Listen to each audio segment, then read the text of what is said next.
Hai guys, welcome to my channel. Balik lagi bersama gue Putri lagi-lagi. Dan di video kali ini gue bakal ngebahas tentang dialog tag. Karena banyak banget dari kalian yang kemarin ngisi di kolom komentar pingin banget gue ngebahas tentang dialog tag. Jadi sekarang saatnya telah tiba. Tapi sebelum itu jangan lupa like, subscribe, komen, dan share ke teman-teman kalian ya.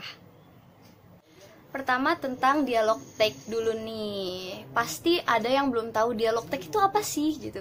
Jadi dialog tag ini adalah sebuah frasa yang mengikuti dialog. Jadi fungsinya ini biar kita tahu siapa sih yang ngomong, siapa sih yang kalimat ini punya siapa sih gitu. Kayak contohnya biasanya dia di belakangnya itu selalu ditaruh, di belakang kalimat itu biasa ditaruh kayak ujar Leta, ucap Aldi, teriak Radit, serga Andre, canda Vino gitu. Pokoknya kayak ujar, ucap. Nah, itu namanya dialog tag. Tapi dialog tag itu nggak harus di belakang. Kita juga bisa nempatin dialog tag itu di depan. Kayak misalnya Leta berkata, aku mencintaimu gitu. Atau Aldi berteriak, jangan pergi. Nah, itu sama aja dengan dialog tag. Terus gimana sih tanda baca yang benar untuk dialog tag itu sendiri? Jadi gue bakal ngasih contoh di bawah sini. Kayak misalnya aku cinta kamu, kata Leta. Jadi di depan kalimat setelah tanda petik itu harus huruf kapital A-nya gede. Aku cinta kamu, dan harus koma. Dan kata Letanya itu, K-nya itu harus kecil. Jadi begitu struktur dialog tag yang harus kalian ikuti. Terus kalau dialog tag-nya ini terletak di bagian depan, kita bisa kasih tanda baca begini. Bukan tanda baca. Struktur kalimat yang benar adalah begini. Leta berkata, koma, tanda petik, aku mencintaimu. A-nya itu harus huruf gede. Dan karena ini di ujung kalimat, jadi setelah aku mencintaimu, kita bukan kasih tanda koma lagi, tapi kita kasih tanda titik dan ditutup dengan petik. Gimana? Ngerti nggak? Nah, misalnya kalau dialog tag-nya itu tanda tanya atau perintah, itu kan berarti harus pakai tanda seru kan? Nah, tanda tanya, tanda serunya ini ya cukup dipakai, nggak perlu dipakai lagi titik sama koma. Jadi misalnya kayak mau kemana? Petik, mau kemana? Tanda tanya, tutup petik. Kata Andre. Gitu, jadi nggak usah pakai titik lagi gitu. Jadi sebenarnya dalam sebuah kalimat itu jarang ada sih ya tanda yang double gitu, kayak abis tanda tanya terus titik, tanda seru terus titik, itu nggak ada sebenarnya. Nah, jadi kesimpulannya dialog tag itu kalau mau berada di depan, mau berada di belakang, itu pasti dia menggunakan tanda koma. Ya kecuali kalau kalimatnya itu kalimat tanya ya, udah pasti dia menggunakan tanda tanya, dan kalimat suruhan atau teriakan biasanya dia menggunakan tanda seru. Nah, terus gimana kalau misalnya di belakang kalimat itu bukan kata ujar, ucap, tapi melainkan kalimat biasa? Nah, ini nih yang banyak banget orang salah paham. Itu namanya bukan dialog tag. Kayak gini kan contohnya. Aku bener-bener gak tahu, mata Leta berkaca-kaca. Nah, mata Leta berkaca-kaca ini bukan sebuah dialog tag, melainkan sebuah kalimat yang mendeskripsikan apa sih aktivitas yang sedang Leta lakukan saat Leta mengatakan dialog itu.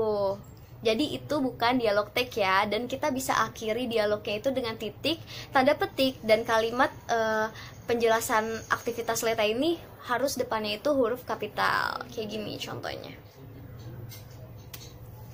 Terus gimana kak kalau dialog tag-nya ini terletak di tengah kalimat? Jadi di depannya ada kalimat dialog, di belakang dialog tag-nya ini juga ada kalimat dialog. Contohnya bakal begini. Dan lo bitch, geram Aldi. Gua harap kita gak akan ketemu lagi.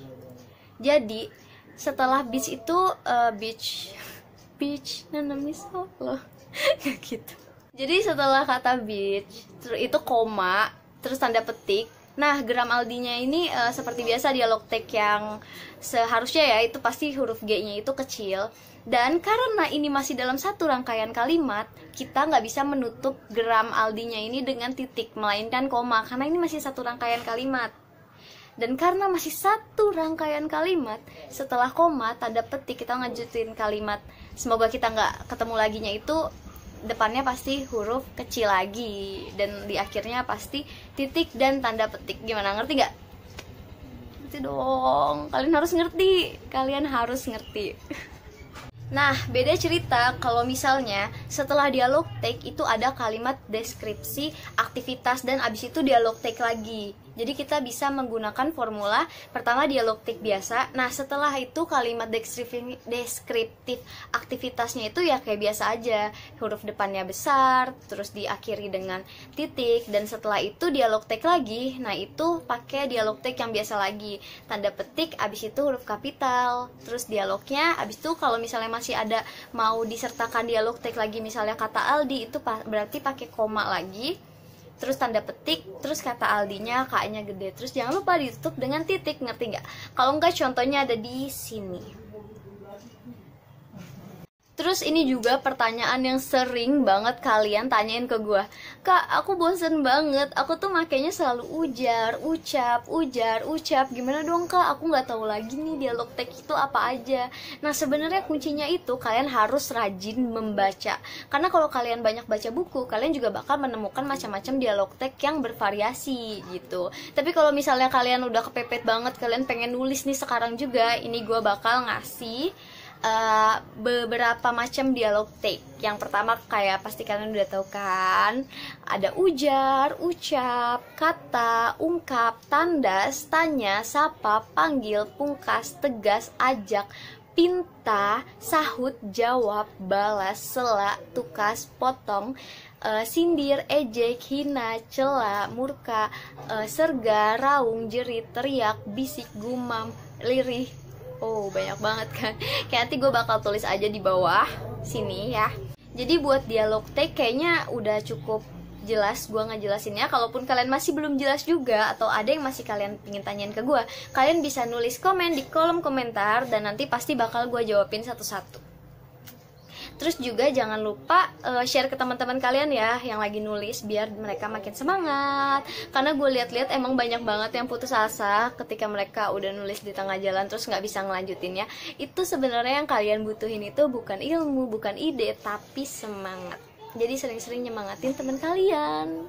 Jadi segitu aja video gue kali ini. Sekali lagi jangan lupa like, comment, subscribe, dan share ke teman-teman kalian ya. Dadah!